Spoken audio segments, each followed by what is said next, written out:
देखिए, पूरी दुनिया में जो कोरोना की तबाही चल रही है अभी, आपको पता है कि सिर्फ एक ही कम्युनिटी है, एक ही कौम है, वो डॉक्टर्स की कौम है, जो अपनी जान पे खेल के निकल आते हैं और उनको ये नहीं पता होता है कि अगला बंदा जो है वो कौन सा है, क्या उसको कोविड है, उसको कोविड नहीं है, ये इमरजेंसी है, ये नॉन इमरजेंसी है। वो अपनी जान पे खेल के उस मरीज़ का इलाज करता है। उसके बाद भी आपको पता है कि हम जिस वर्ल्ड में रहते हैं, थर्ड वर्ल्ड में, यहाँ की फैसिलिटीज़ भी आपको पता है। सारे हमारे डॉक्टर साहिबान, सारे डिपार्टमेंट वाले, कोई भी घर पे नहीं बैठता है।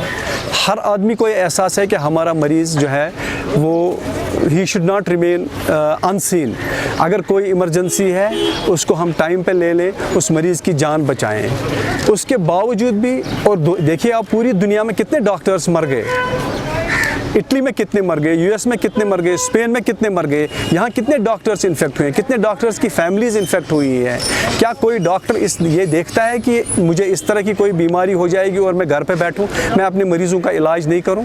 सारे डॉक्टर साहिबान जो है ये सब चीज़ों को एक साइड पे छोड़ के घर से निकल के आते हैं ताकि वो अपने मरीज़ों का अच्छी तरह से इलाज करें, और यही करने आया मैं। सैटरडे था, लेकिन क्या करूं, बदकिस्मती की बात यह है कि हमारे जो उधर जो पुलिस साहिबान थे, उनको ये बिल्कुल समझ में नहीं आता है कि इंस्टेड ऑफ दिस कि वो हमारे लिए जो रास्ता है उसको स्मूथ कर दें, वो हमारे लिए हर्डल्स क्रिएट करते हैं। हमारा कोई एडमिनिस्ट्रेशन के साथ, कोई पुलिस के साथ कुछ नहीं है। हम सिर्फ यही चाहते हैं कि अगर हम कोई काम कर रहे हैं जिसमें हम अपनी जान को खतरे पे डाल रहे हैं, पैसा आप एक तरह छोड़िए, हर आदमी कैसा कमाता है, बाकी मुलाजिम भी जो हैं, जो घर पे बैठे हैं, उनको भी तनख्वाह मिलती है। हम भी अगर घर पे बैठेंगे हमें भी तनख्वाह मिलेगी, ठीक है, और हम और लोगों से ज़्यादा ही तनख्वाह कमाते हैं।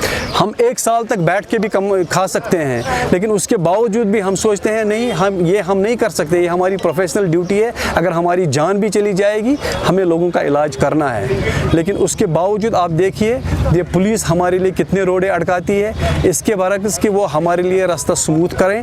मैं एडमिनिस्ट्रेशन से, पुलिस से यही अपील करता हूँ कि आप हमारे लिए रास्ता जो है वो साफ़ रखें। अगर आपको बाकी लोगों को रोकना है, लेकिन डॉक्टर्स के लिए कुछ ऐसा इंतज़ाम कीजिए वो आराम से हॉस्पिटल पहुँच जाएँ, अपने मरीज़ों का इलाज करें। मरीज़ जो इतनी दूर से आते हैं, शुपियन से, कुलगाम से, रामबन से, बारामूला से, यहाँ पे बेचारे पड़े हुए होते हैं। डॉक्टर को लेट हो जाता है, उसको रास्ता नहीं आने देते हैं, उसको किसी और रास्ते से आना पड़ता है।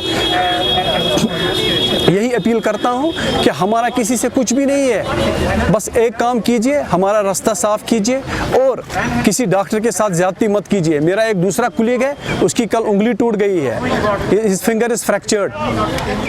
एक दूसरा कुलीग है मेरा, उसको कल थप्पड़ मारा है उन्होंने ईदगाह में।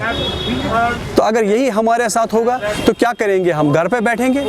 क्या हमें अब ये कोविड से लड़ने के बजाय हमें पुलिस से लड़ना है? तो मैं यही अपील करता हूँ कि सारी एडमिनिस्ट्रेशन से, सारी पुलिस महकमे से कि हमारा रास्ता स्मूथ कर लीजिए, और जो हमारी ग्रीवेंसेस हैं, जिसने हमारे साथ ये किया है बदतमीज़ी, he should be taken to task, he should be taken to very firm task, और हमें इंसाफ किया जाए। Thank you sir.